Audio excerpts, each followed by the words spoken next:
même si j'ai donné un petit coup de main, que Usma l'ait gagné. Donc je ne vais pas prendre la responsabilité de ce match-là à 100%, de la même façon que je n'aurais pas pris une défaite ce soir à 100%. Je ne sais pas ce qui se passera dans les semaines à venir, mais ce qu'il y a de sûr, c'est que si nous réussissons, et si je réussis à apporter un petit plus à ce club et à ses joueurs et à ce staff, c'est uniquement parce que j'aurais pu m'appuyer sur le travail de Bilal depuis 15 jours, avec Armand, sur la connaissance du groupe. On a passé des heures au téléphone, des heures à discuter à l'hôtel. Et si après j'ai pu apporter 2-3 petits détails qui me paraissent être importants dans la préparation des matchs, et que ça a peut-être pu aider l'USMA pour battre une très bonne équipe de la JSK ce soir, mais évidemment j'en suis le plus heureux. Mais mon souci, par habitude, dès ce soir, c'est déjà penser à l'adversaire de samedi, qui était tranquillement devant sa télé ce soir pendant que nous faisions beaucoup d'efforts physiques et nerveux.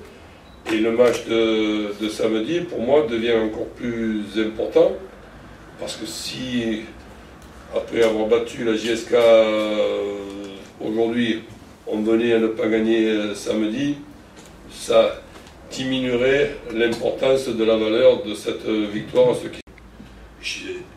Il faudrait être quand même complètement stupide ou alors un magicien que je ne suis pas. Donc le seul truc que j'ai pu donner comme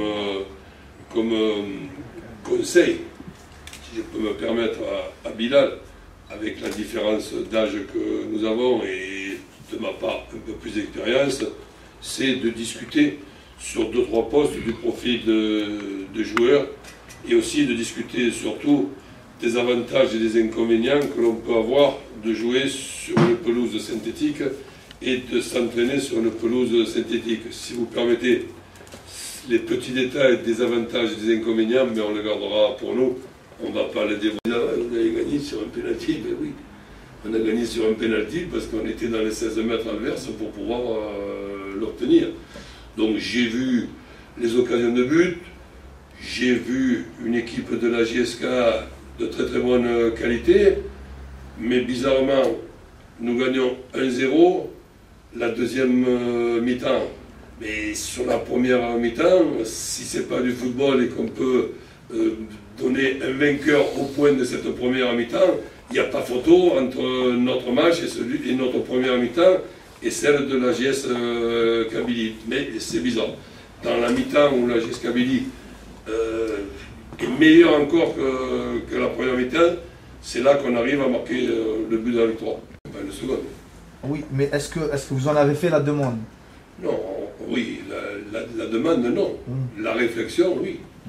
Moi, mon boulot et ma mission, c'est de faire un bout de chemin avec un club structuré, des gens sérieux, mais je n'ai pas la prétention d'arriver et de dire il faut faire ça plutôt que ça et tout.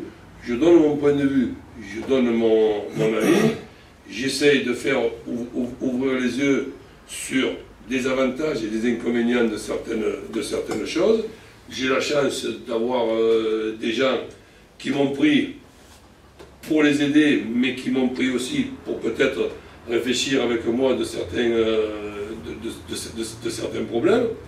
Et après, si les choses ne se font pas, je ne vais pas changer la hiérarchie d'un club, que ce soit en France ou que ce soit en Algérie.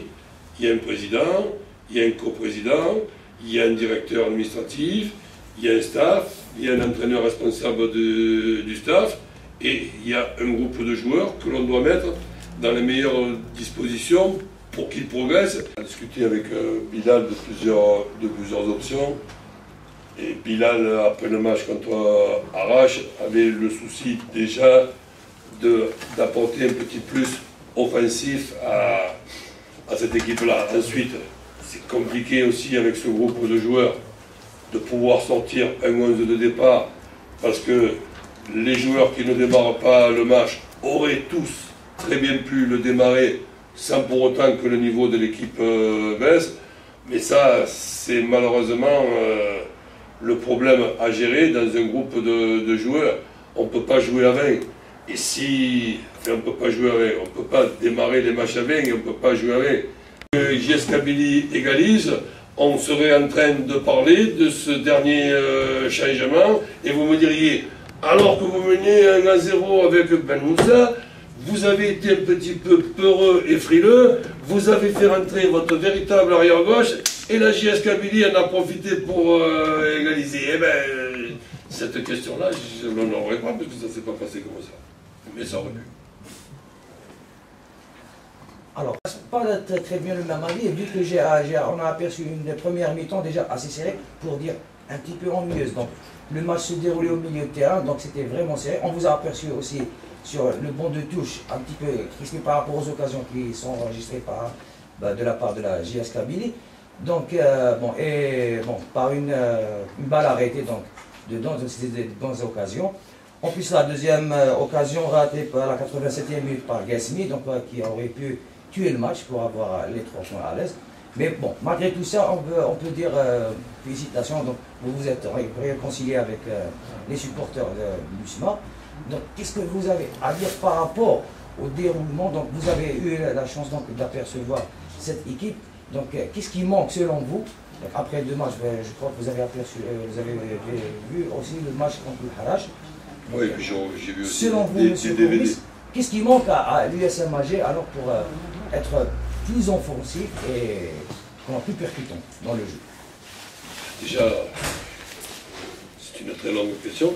C'est juste pour vous mettre dans Parce que une fois que vous avez fini votre question, si j'essaie de me rappeler le début de votre question, j'ai mal à la tête. Je vous ai fait le déroulement du match en résumé. Non, je veux dire par là, qu'on essaie d'être complémentaire, comme je dis à mes joueurs, et là, nous sommes nous, après un match, pour vous aider à faire votre boulot. Donc, en résumé, la question, c'est qu'est-ce qui manque à l'USMA pour être plus offensif? Ben, je crois que c'est déjà plusieurs choses, mais avant de répondre à votre question, est-ce qu'il manque vraiment quelque chose à l'USMA? Certainement, puisqu'on voit les résultats, on voit le nombre de buts marqués. Je dis que c'est un problème compliqué, mais déjà, on est en train de parler d'une équipe et d'un groupe de joueurs qui n'a pas encore, et peut-être ce soir ça va être le début, une totale confiance pour pouvoir s'exprimer et pour pouvoir exprimer chacun ses qualités. 20 ans, des ennuis judiciaires, j'ai dit j'ai envie de l'appeler pour lui dire il y a une quarantaine d'années, j'ai volé un paquet de chewing-gum dans un supermarché, on ne m'a pas attrapé. Si ça peut vous intéresser demain pour faire un papier, moi je suis là pour vous aider. On me parle de diplômes que j'ai pas alors que je les ai. Il me manque 12% de mes diplômes pour pouvoir être en règle. Je lis des papiers comme si j'étais un pilote qui conduisait sans permis. Donc si vous voulez, par moment je suis à saturation. Mais malgré que je vieillis un peu, que j'ai moins de patience, j'essaie quand même d'être disponible pour vous aider à faire votre papier, et vos papiers et votre boulot. Donc, si vous permettez, pour que l'on soit tous tranquilles, nous, on fera toujours preuve de disponibilité. Je vais quand même lire attentivement tout ce qui se dit, tout ce qui s'écrit en fonction de ce que je dis, pour voir si des fois il n'y a pas trop de déformation. À partir du moment où on est content que je sois là, c'est réciproque. Le jour où je serai fatigué et que je serai à saturation, c'est moi qui vous réunirai, je vous payerai un bon coup à boire et je vous dirai je prends l'avion de demain parce que vous m'avez tous fatigué. On n'en est pas encore là, on n'en est pas encore là, on en est très loin, je viens à peine d'arriver. Mais la possibilité aussi qu'un jour on voit dans un grand club, non pas un entraîneur qui est toujours condamné à se faire virer, un entraîneur qu'on aimerait garder et qui part alors qu'on aimerait le garder, vous savez que je mène une vie assez originale, ça peut se passer un jour, ce cas de figure. Je ne dis pas que ça va se passer, ça peut se passer. Donc, essayons un petit peu de progresser et côté joueur, et côté staff.